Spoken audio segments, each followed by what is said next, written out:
vamos a terminar con las apariciones del Cristo resucitado. Fueron 10 apariciones las que nuestro Señor tuvo. Antes y después, 10 días después, viene el Espíritu Santo.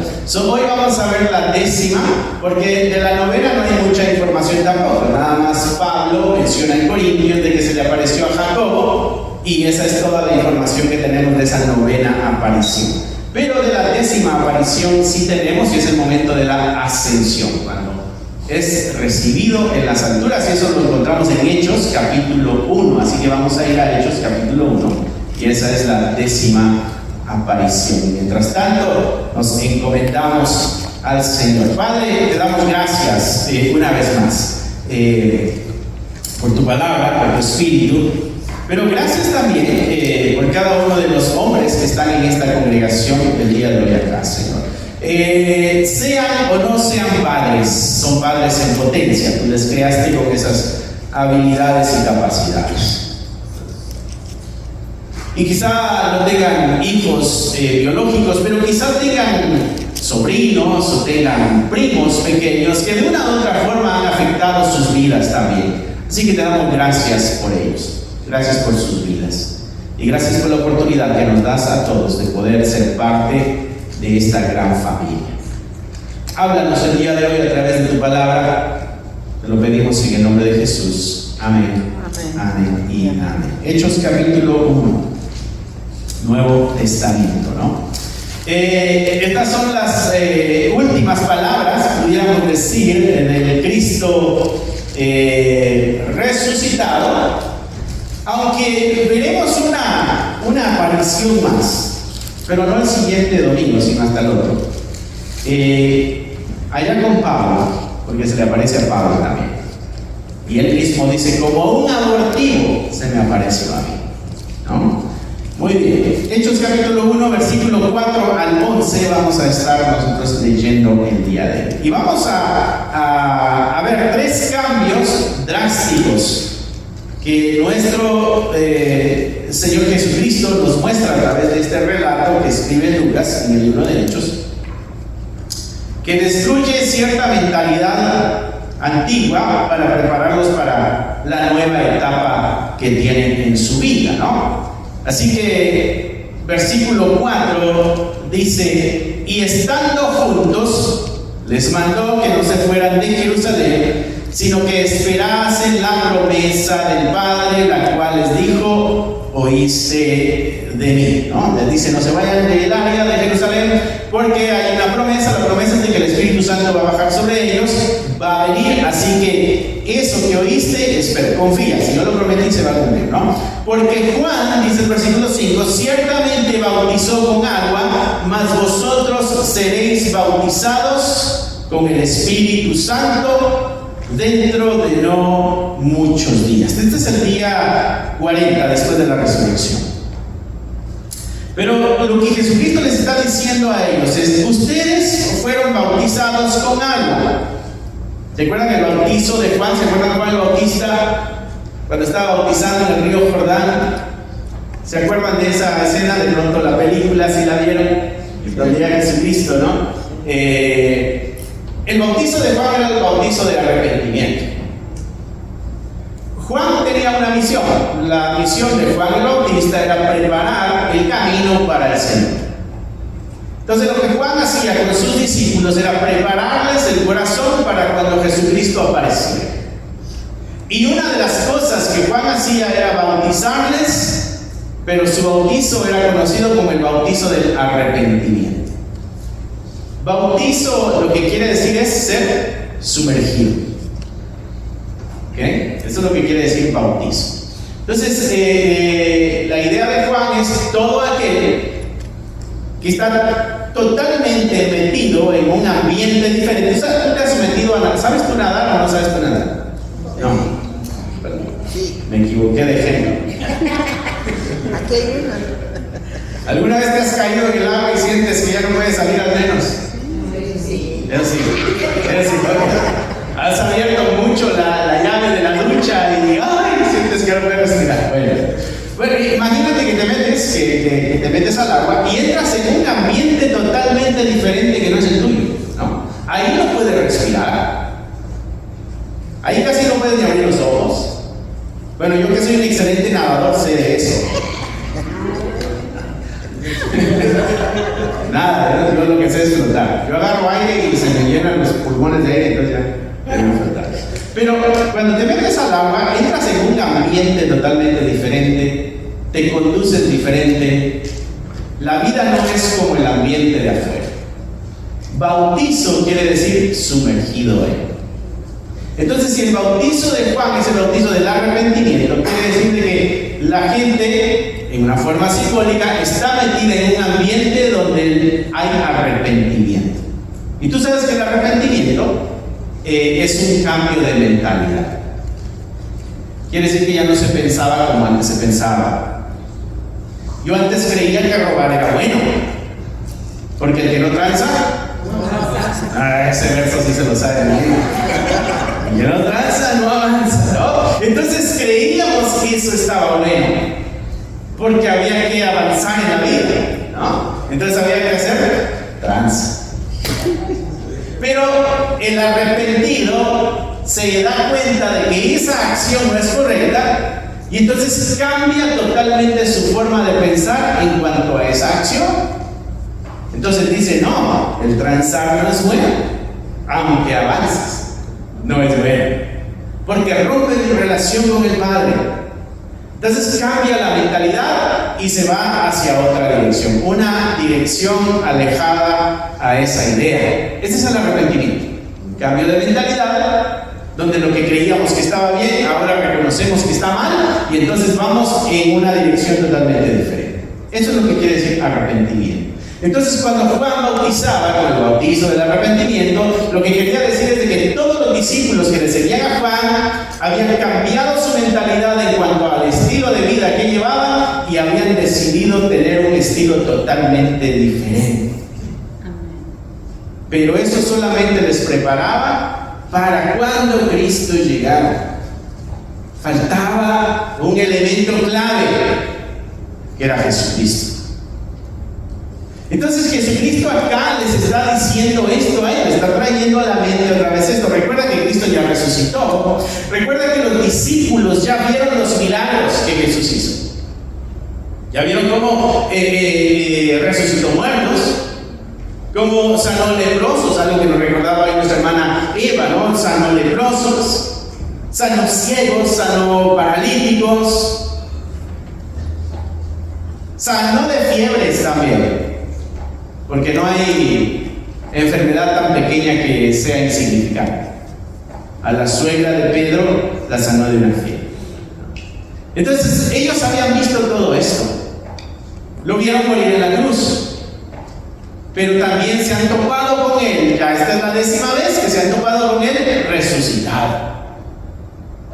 Reconocen y creen que Cristo tiene poder sobre el pecado, lo veíamos la semana pasada, sobre los demonios, sobre la naturaleza, sobre la vida, sobre la muerte. Vieron todo eso, creían en Cristo, pero faltaba algo para completar este proyecto que Dios tiene con cada uno de nosotros como seres humanos. Porque mi hermano, no es simplemente creer. Santiago dice, los demonios creen y tiemblan. Eso no es suficiente con creer. Y Jesucristo presenta esta idea aquí otra vez y se las hace ver a ellos al decirle, Juan bautizó con agua, mas vosotros seréis bautizados con el Espíritu Santo dentro de no muchos días. Hay algo que a ustedes les falta, y lo que les falta es ser sumergidos entonces en este Espíritu de Dios. Así que esperen a que esa promesa se cumpla. ¿Qué es lo que Cristo está haciendo con estos hombres que están escuchando estas palabras de Jesucristo, que ahora aplican a cada uno de nosotros, mis hermanos? Estamos dando este paso, o se está dando este paso de creyente a discípulo. Porque hay una diferencia en el que solamente cree y hay una diferencia entre aquel que es discípulo del Señor Jesús.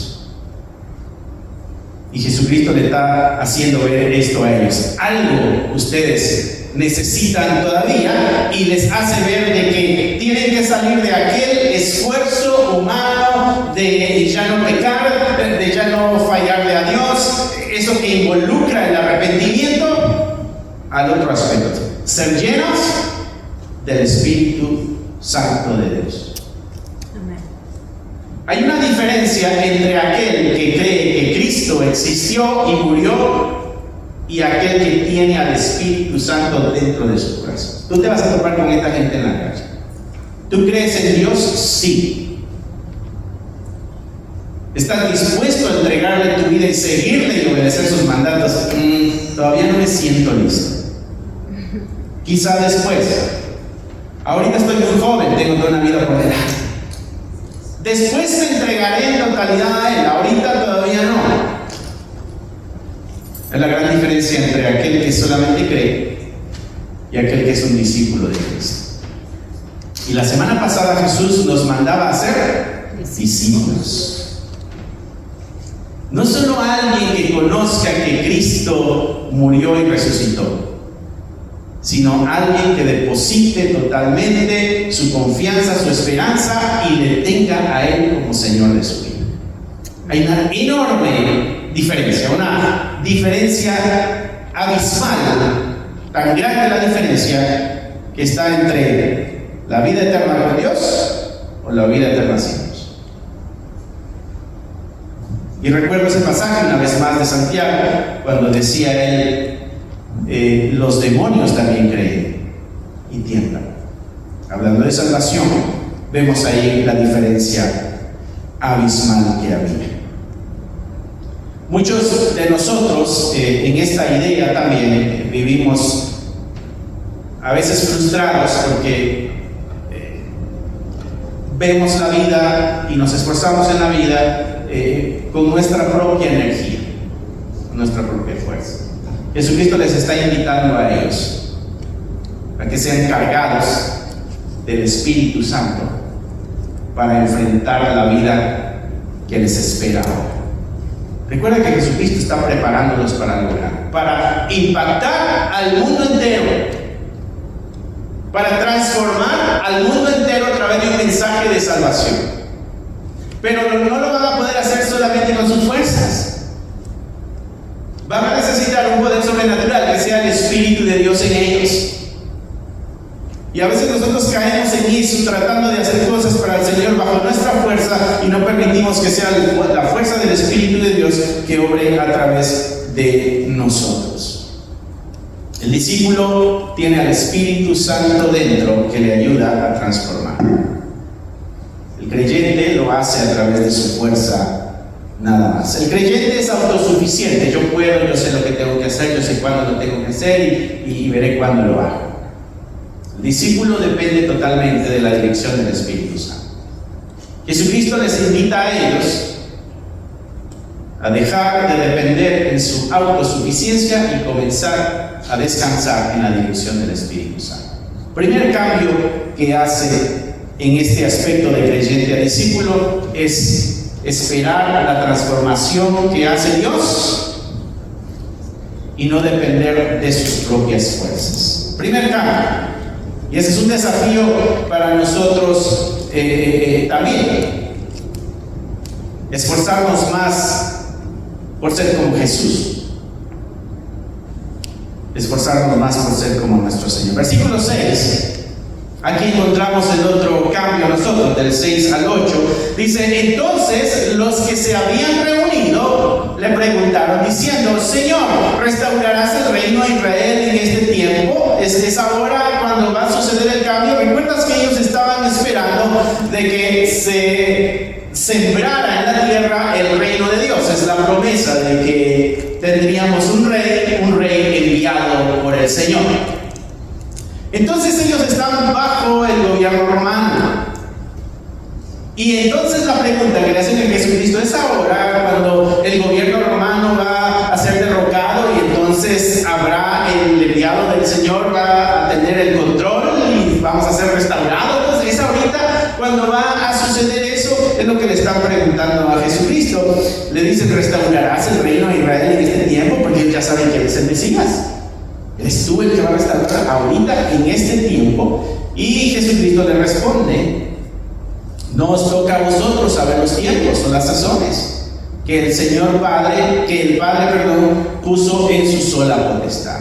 A ustedes no les corresponde saber cuándo van a suceder las cosas, pero les vuelvo a recordar, ustedes van a recibir poder.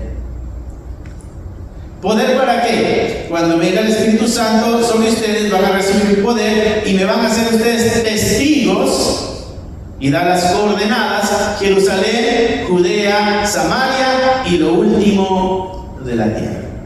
Y en algún momento, unas semanas atrás, recuerdo que en parte tocábamos de esto porque hablábamos de la venida del Espíritu Santo y mencionábamos qué era o qué simbolizaba cada una de estas áreas, ¿no? Jerusalén es el área conocida, es donde ellos están, donde están esperando, pero es el lugar también donde estaban siendo perseguidos.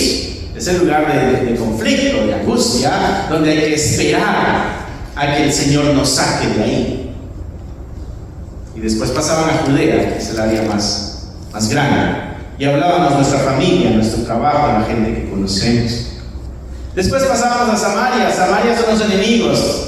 Había que amar a nuestros enemigos. Hay que predicarle a nuestros enemigos. Hay que amarles. Y la mejor expresión de amor que podemos tener hacia un enemigo es ayudarles a encontrar el camino para la salvación. Amén. Amén. Para que pasen una eternidad con el Señor también. La peor venganza que podemos hacer con un enemigo es asegurarnos de que nunca escuchen esto, para que se pudran en el infierno. Pero no, el mandato es amarles. Y Jesucristo les está diciendo: esperen que el Espíritu Santo vaya a venir sobre ustedes, porque esto no vamos a poder hacerlo con nuestras fuerzas. No voy a poder yo hacer estas acciones de amor y de beneficio a mi enemigo a menos de que mi corazón haya sido transformado por el Espíritu de Dios. En mi propia fuerza yo no puedo acercarme al enemigo y desearle y buscarle el bien. Necesito que haya algo que me mueva a una dirección diferente y me transforme de tal manera que yo pueda hacer eso. Por eso Jesucristo les dijo: esperen, les vamos a dar al Espíritu Santo y ustedes van a tener el poder de hacer eso. Ahorita no pueden, pero si tienen al Espíritu Santo van a poder hacerlo. Eso quiere decir que tú y yo tenemos la habilidad de amar y perdonar a nuestros enemigos porque somos hijos de Dios y tenemos el Espíritu Santo en nosotros. Y ahí es donde sucede el segundo cambio que está haciendo acá Jesucristo con el creyente para convertirlo en discípulo. Primero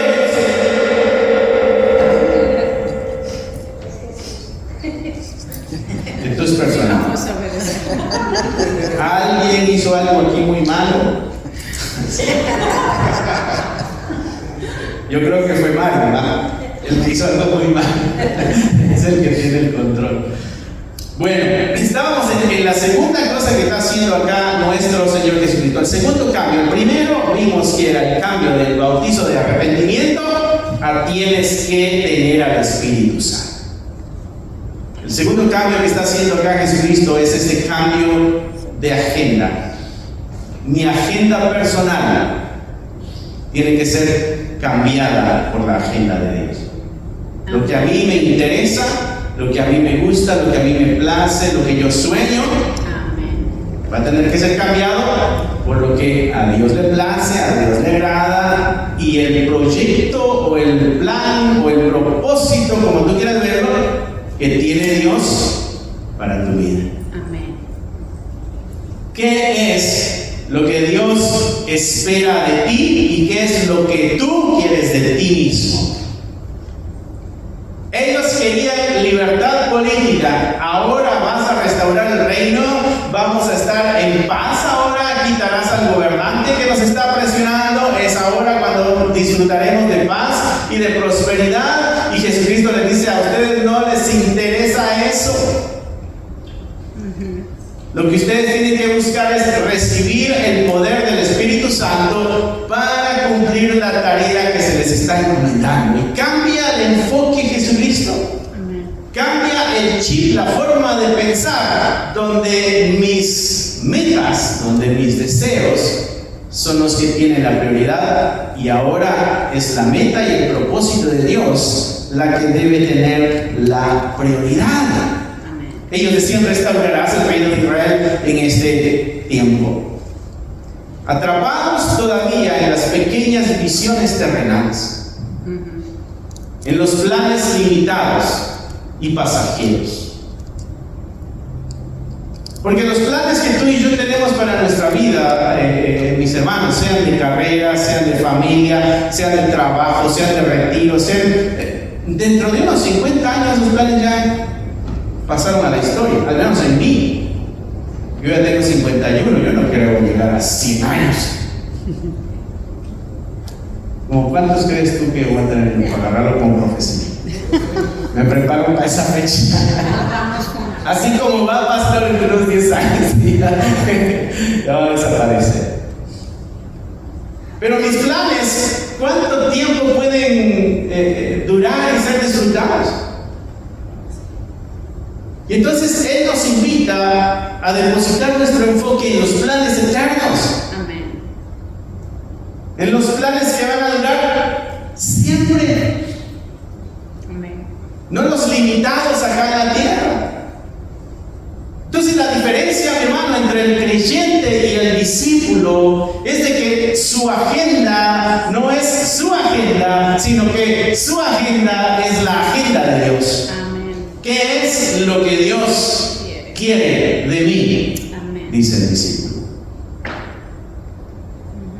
El discípulo va con el Señor y le dice: este es tu plan, que ya tiene tu bendición, gloria a Dios. Vamos a ponerlo en práctica. El creyente dice: este es mi plan, Señor, bendícelo. Hay una enorme diferencia.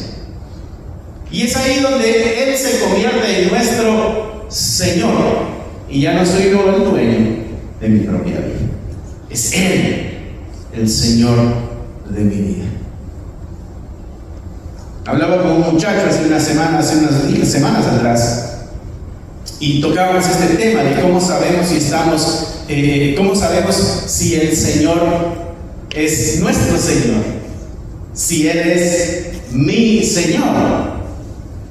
Y él decía: bueno, si consultamos todo en la vida con Él y dejamos de hacerlo como nosotros creemos.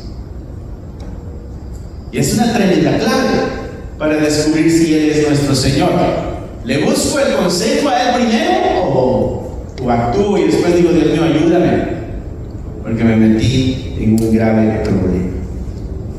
La agenda personal es cambiada y se toma la agenda del Padre.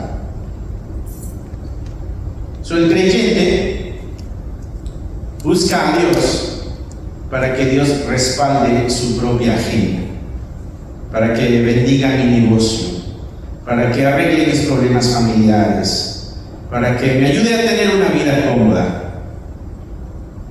Lo que Jesucristo nos está invitando en esta idea del discipulado es al cambio, de que nuestra vida ya no nos pertenece a nosotros y que nuestra agenda se alinea a la agenda del Padre, a la agenda de Dios. Pudiéramos decir que aquí es donde se hace la diferencia entre el niño y el adulto, entre el que inicia y el maduro, entre el creyente, el que simplemente cree, y el que es discípulo del Señor. Ellos querían un reino nacional y político, y Jesucristo les dice: te voy a dar un reino global y eterno. Ellos buscaban un poder externo, pero Jesucristo les dice: te voy a dar un poder desde adentro que transforma.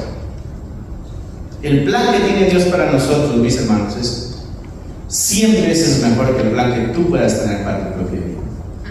Amén. El problema es de que no lo creemos. Amén. Yep.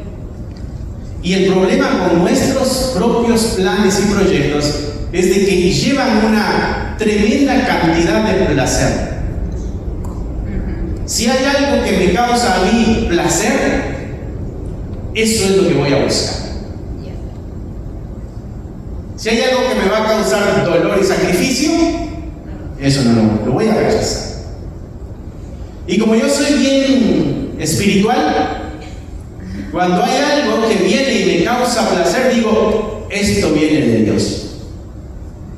Pero cuando hay algo que me causa dolor, digo, esto lo rechazo, esto no es de Dios. Esto es del diablo. Sin embargo, nos damos cuenta de que el sacrificio es parte de la vida del creyente. Tanto así que lo que acaba de decir Jesucristo aquí es de que recibiríamos poder para ser testigos. Y testigo lo que quiere decir es mártir. Y un mártir es aquel que muere por una causa. Pero lo que Jesucristo estaba invitando es: vas a recibir al Espíritu Santo para que te dé la capacidad de morir por esta causa. Y tú sabes de que si te está enviando a morir por una causa es porque vas a tener sufrimiento, no porque va a ser un camino de rosas. Y ahí la gran diferencia entre alguien que simplemente cree o el que se ha convertido en el discípulo del Señor.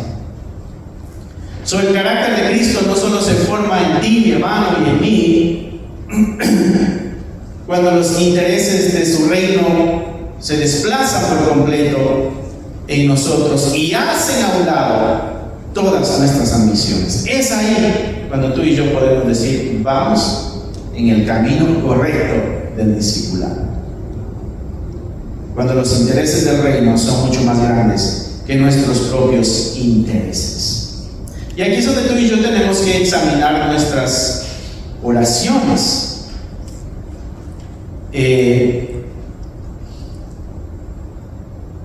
¿Le hemos pedido a Dios de pronto que haga cosas por nosotros? ¿O le hemos pedido que haga cosas a través de nosotros? ¿Haz esto por mí, Dios? ¿O haz esto a través de mí? Eso nos puede ayudar a ver hacia dónde apunta nuestra oración. Si a nosotros o al plan de Dios. Si a nosotros o a los proyectos de Dios. Ese es el desafío que tenemos nosotros el día de hoy como iglesia. No pedirle que cambie nuestras circunstancias, sino que muestre su gracia en medio de las circunstancias que nos toca vivir. Hay un cambio de agenda, y en el versículo 9 al 11 encontramos el tercer cambio que Jesucristo invita en esta sección que Lucas escribió. Dice el versículo 9: y habiendo dicho estas cosas, viéndolo ellos, fue alzado y le recibió una nube que le ocultó de los ojos. ¿Sabes? La nube es símbolo de Dios. La nube la veías allá en el libro de Éxodo, en el desierto, cuando bajaba una nube, les dirigía hacia donde tenían que ir, o la nube bajaba y llenaba el templo, y era la presencia de Dios. Cuando ves la nube y Jesucristo, estás hablando de Dios recibiendo al Hijo en las alturas. Eso quiere decir aceptación, eso quiere decir todo anda muy bien, ¿no? Así que cuando Jesucristo termina de hablarle esto a ellos, dice que fue alzado o fue levantado, hay una nube que le oculta de los ojos de ellos, y ellos, versículo 10, estando con los ojos puestos en el cielo, entre tanto que él se iba, es como cuando se quedaron viendo el cielo hasta que lo dejaron de ver, pero seguían viendo hacia arriba. No sé si alguna vez volaste tú los, ¿cómo le llaman en México? Los papalotes. Nosotros le llamamos barriletes, porque son más bonitos. Entonces, y le das, y hasta que a veces se te pierde de la vista, ¿no? No sé si alguna vez hiciste eso, que se te van perdiendo de la vista y ya después hay que traerlo de regreso, ¿no? Enrollando otra vez. Bueno, imagínate a estos hombres viendo hacia el cielo, donde Jesucristo va subiendo hasta que se desaparece la nube. Dice que lo ocultó de los ojos de ellos, pero ellos seguían viendo al cielo. Ya no están viendo nada, pero la mirada seguía puesta allá, en la experiencia que acababan de tener. Y ese es un estancamiento espiritual. A veces nos quedamos trabados en la experiencia del ayer. Recuerdo cuando Dios me usaba. Recuerdo cuando sentía esa presencia de Dios. Y nos quedamos trabados allá. Y la invitación de Cristo es diferente. Mira lo que continúa acá diciendo en el pasaje. Dice que en el versículo 10 dice: ellos estaban con los ojos puestos al cielo, entre tanto que Él se iba, y he aquí se pusieron junto a ellos dos varones con vestiduras blancas, ya sabemos que son ángeles, los cuales también les dijeron: varones galileos. Y la pregunta es: ¿por qué están mirando al cielo ustedes? ¿Sabían los ángeles o no sabían los ángeles lo que estaba pasando? Claro que sabían los ángeles. Lo que no sabían eran los discípulos para qué seguían viendo al cielo. Y viene la pregunta y le dice: ¿por qué están ustedes mirando al cielo? Este mismo Jesús que ustedes que ha sido tomado de vosotros al cielo, así vendrá como le habéis visto ir al cielo. De la misma forma que se fue, también va a regresar. Pero no ahorita, no en este momento, no todavía. Así que no te puedes quedar viendo al cielo mientras esperas al cielo. Tienes que irte a llenar del Espíritu Santo. Y a veces nuestras experiencias con el Señor nos mantienen quietos, como satisfechos, ¿no? Oh, yo viví esto con el Señor. Y está bueno que demos testimonio. Pero si ya no ha hecho nada Dios con nosotros, algo no anda muy bien. Si estoy trabado en la experiencia con el Señor de hace 5, 10 años atrás, ¿qué ha pasado en los últimos años? ¿Qué ha sucedido en mi relación con Dios? ¿Qué ha pasado con el plan y el proyecto que tiene Dios para mi vida? Y este es el tercer cambio que hace el Señor Jesucristo. Quita la mirada de esa contemplación a esa experiencia que en algún momento tuvimos y la redirige. Los ángeles redirigen la mirada hacia el retorno de Jesucristo. Deja de estar contemplando cómo te fue y comienza a poner la mirada a cuando Él venga. La mirada nuestra, mis hermanos, tiene que estar puesta en el regreso de nuestro Señor Jesucristo. Es la promesa que nos dio. Eso nos empuja a nosotros a estar alertas y a estar despiertos. Que la Escritura dice que puede venir en cualquier momento. Y la iglesia puede ser llevada en cualquier instante. Y nosotros tenemos que estar alertas. Tenemos que estar preparados. ¿Por qué? Porque Cristo viene pronto. Entonces nuestra vida tiene que dar testimonio de que le estamos esperando a Él. De que en cualquier... Eso nos obliga a nosotros y nos detiene de caer en pecado. ¿Te imaginas que el Señor venga y me agarre a mí en la mitad del pecado? O a ti. Y entonces no lo hacemos. ¿Por qué? Porque en cualquier momento viene eso. Porque nuestra mirada está en que Cristo viene. Porque tú crees que Cristo viene. Aquí lo estudiamos los miércoles. El Señor viene por su iglesia. Amén. Pablo dice que viene por una iglesia sin mancha y sin arruga. Sin mancha es limpia de pecado. Y arruga quiere decir, las arrugas, lo hablamos la otra vez, las arrugas son este aviso de que tu cuerpo se está deteriorando y de que se está acercando a la muerte. O sea que entre más arrugas tengas, más crema humectante necesitas. No sé a qué conclusión llegar. Y entonces la iglesia sin arruga, lo que quiere decir que es una iglesia que está viva y que no se está acercando a la muerte. Nosotros como iglesia tenemos que estar entonces vivos, gozosos, alegres, celebrando la vida que tenemos. Amén. Y no tener esa cara de amargados y ay, la prohíben. Me gustaría estar allá ahorita, pero estoy aquí. Híjole, tengo que ir a la iglesia hoy, si no se iba. Y como que es una carga, como que es un peso la vida cristiana. Está muy rico el día para un cafecito en vez de ir a la iglesia. Está muy caliente allá, mejor lo veo por YouTube. Y este es un momento del cuerpo de Cristo, de celebración, de alegría, de gozo, que nos vemos y nos contamos lo que Dios hizo entre semana con nuestras vidas, cómo nos sanó, cómo nos escuchó, cómo respondió a nuestras oraciones, o cómo a fulanito le ayudó, y a veces acá los hermanos y hermanas dan testimonio de lo que el Señor está haciendo en su vida, y como que eso a veces no es tan valioso.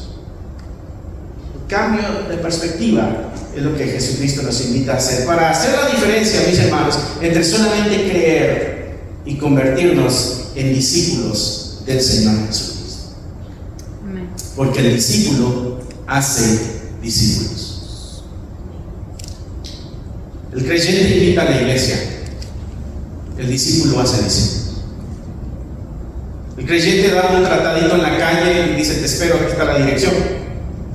El discípulo hace discípulos. Decíamos la semana pasada, hace copias de él mismo. No importa cómo salga la copia, la lucha la hiciste. A eso fuimos llamados nosotros, a tocar corazones para que encuentren su transformación y su libertad y la vida eterna en Cristo Jesús. Tú fuiste invitado a colaborar en esta labor de transformación universal. Amén. A cambiar el mundo. Fuiste invitado a una tarea mucho más grande de lo que tú te hubieras imaginado. Y si esa tarea la comparas con los planes que tienes para tu vida, te vas a dar cuenta de que la tarea es mucho más grande. Y fuiste equipado con el Espíritu de Dios. El Espíritu de Dios, mi hermano, no es una fuerza, no es un viento, no es un algo que no tiene sentido, no. Es el mismo Dios. Amén. Es Dios dentro de ti. El que hizo los cielos y la tierra con su sola palabra. Ese ser es el que la Escritura dice que habita dentro de nosotros en la forma del Espíritu Santo. No nos veamos como incapaces o limitados. Tenemos que vernos como Dios nos ve. Tú y yo llevamos a Dios donde quiera que estemos. Donde quiera que tú te encuentres, mi hermano, Dios se encuentra ahí. Y tú sabes que cuando Dios está presente en algún lugar, las cosas cambian. Y si tú llevas a Dios contigo a cualquier lugar, cambios van a suceder, no solamente en ti, sino en el ambiente donde tú te encuentres. Porque eso es lo que hace Dios, transforma. A eso es a lo que nos invita. Ese es el discípulo, el que en su mente tiene que necesita constantemente estarse llenando de esta fuente que es el Espíritu Santo, que constantemente se está recordando de que no es su agenda la importante, sino la agenda de Dios es la importante, y el que tiene la mirada puesta en las cosas eternas, en que Cristo regresa, no en que alguna vez el Señor vino y vivimos una experiencia, sino que este Señor regresa y regresa por cada uno de nosotros. Ese es el reto que tenemos nosotros, mis hermanos, porque posiblemente nos hayamos quedado nosotros parados igual que ellos viendo el cielo, ¿no? ¿Qué es lo que pasó? ¿Qué fue lo que sucedió? A veces nos quedamos viendo en el fracaso del pasado, lo que no pudimos hacer, o una gran experiencia espiritual que tuvimos en el pasado. Sea cual sea, a veces nos quedamos trabados en el pasado. La invitación es ver hacia el futuro, hacia la vida eterna que el Señor está prometiendo cuando regrese, porque va a regresar por cada uno de nosotros. So, lo que Cristo hace aquí con ellos y lo que hizo con nosotros también, mis hermanos, es un llamado a nuestra madurez. Porque la misión del reino de Dios requiere madurez de carácter. Y el poder del Espíritu nos va a exigir responsabilidad. Esa es la marca que todo discípulo del Señor debemos llevar. Así que nos toca reflexionar en aquello que el Señor haya hablado a nuestros corazones. Nos toca reaccionar a los cambios que se nos está invitando a hacer. Y nos toca también dar testimonio de lo que el Señor está haciendo a través de nuestras vidas. Asegúrate, mi hermano, de ser ese discípulo y no solamente alguien que cree que Cristo existe. Asegúrate en ser ese discípulo, porque el Señor viene por sus discípulos. Amén. Regálate un espacio para volver a lo esencial. Aquí encontrarás recursos creados para fortalecer tu fe y la de tu familia. Libros para colorear que llevan a los más pequeños a descubrir las historias de la Biblia de una manera divertida y significativa. Devocionales que te acompañan cada mañana, recordándote que Dios camina contigo. Si buscas herramientas que edifiquen, inspiren y transformen, este es tu lugar. Encuentra todos los enlaces en la descripción del canal. Que el Señor te bendiga, mi querido hermano. Espero que tengas un bonito día. Mira, te cuento que tengo el libro de Apocalipsis, acaba de salir del horno. Esto te va a ayudar a estudiar el libro de Apocalipsis en la Biblia, un libro que para muchos es difícil, complicado, a veces lo ignoramos un poco porque nos da un poco de miedo. Bueno, con esto lo vas a estudiar de una forma sencilla y muy amena. Así que cómpralo ya, lo puedes conseguir en Amazon. Que Dios te bendiga.